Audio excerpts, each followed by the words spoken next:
If you clicked on this video, then you probably want to be an editor or educate yourself on the editing process. And so, I'm going to teach you everything I know. But before that, if you want to make a film with me, check out my school community. I will have more details at the end of this video. For me, when I first discovered editing was when I was first starting out making YouTube videos. At first, I uploaded simple gaming videos with little to no editing. I used the editing app that was on my Xbox that had pre-built assets, and I guess that was like my first exposure to editing. And like everybody else, I tried using several editing apps. I can't remember which ones exactly, but they were free. And my editing experience changed once I bought Premiere Pro.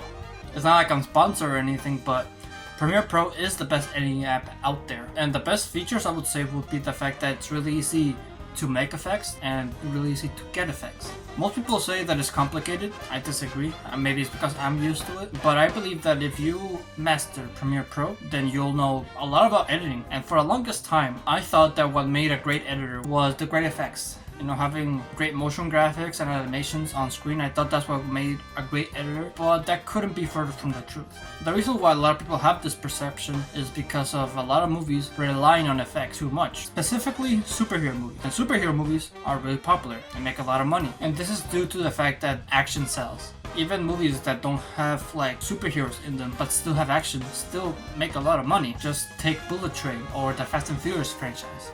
But editing is much more than that. I believe that what makes a great editor is someone who shows the story in a cohesive way. It manages to make the movie entertaining and engaging. And this is something that's really hard to master. The best way that I can make this comparison would be through my development of making thumbnails. At first, I was bad at it, just like everybody else. But then as I got better apps and as I got better technology that would help me learn these things, I got better at it. But I didn't get better at it through like applying a certain technique at every thumbnail I make. Whenever I see an image now, I can tell if it looks right or if it looks wrong. It's like something natural. Another example would be when I first learned English. If you don't know, I'm Mexican. I'm originally from Tijuana, and when I came to the US, I did not know English. So it took me a really long time to learn the language. But once I learned the language, it became like automatic. Talking in English. Like I didn't have to think about it. Same thing with editing. When it comes to editing, you don't really have to think about if the flow of the scene is correct. You kind of like know it's kind of like automatic. And you get this through experience. Now, the best way to get this experience is through actually making films. And this can be kind of tricky because when it comes to filming and when it comes to being the editor in a film, you're gonna have to have amazing amounts of patience because you have to wait for all the assets to come to you. So I would say if you want to be an editor, you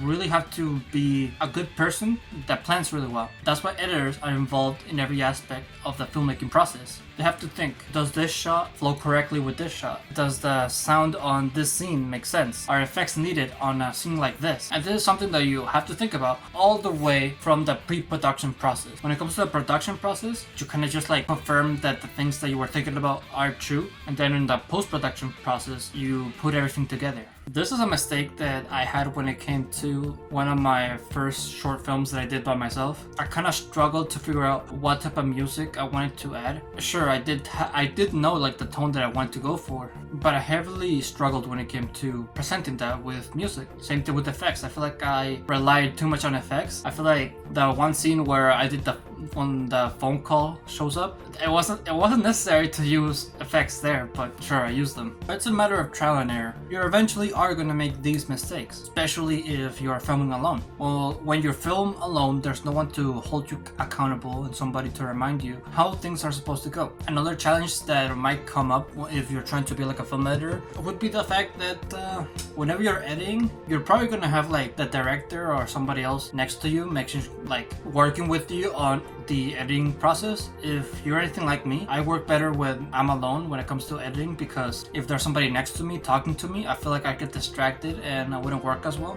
Like we'll probably just come up with more ideas for the film while editing, and that would lead to adding too much and making the movie feel cluttered. So this is just me though. You could be different. You can maybe work better with somebody else next to you, but this is me. At the end of the day, it's all about making the scene smooth and making sure that the audience understand the message knowledge of the scene. They understand the main key points that the film director wants to show. Pretty much show the director's vision. That's kind of like the editor's job, but it's also his job to add his own creativity to it, add his own spin to it. It's not all about what the director says, of course. You have to make sure to use your own intuition when needed, and that's what filmmaking is about. No matter what role you're in, no matter what you do, you have to add your own creativity based on the position that you're given, and the editor has a lot of responsibility when it comes to this aspect. So make sure to always get the reps in, always practice, always. Don't make any excuses why you shouldn't be making a film right now. You can do it. With that, let me tell you about my product. Pretty much just a way for you to make a film with me. I want you and me to make a film based on your idea. We're gonna be doing one-on-one calls, or maybe like a group call if we get more people in. We're gonna be making courses, that way you can learn every single aspect of filmmaking. Even if you just wanna do, like, for example, screenwriting, if you just wanna do that and you can learn something from it, or if you just wanna be a screenwriter, you can learn things from like other aspects of filmmaking. That way you can be more knowledgeable and give feedback to others. You can also post your short films in there. We can give you feedback on them. This product is primarily to get you the result of either 1,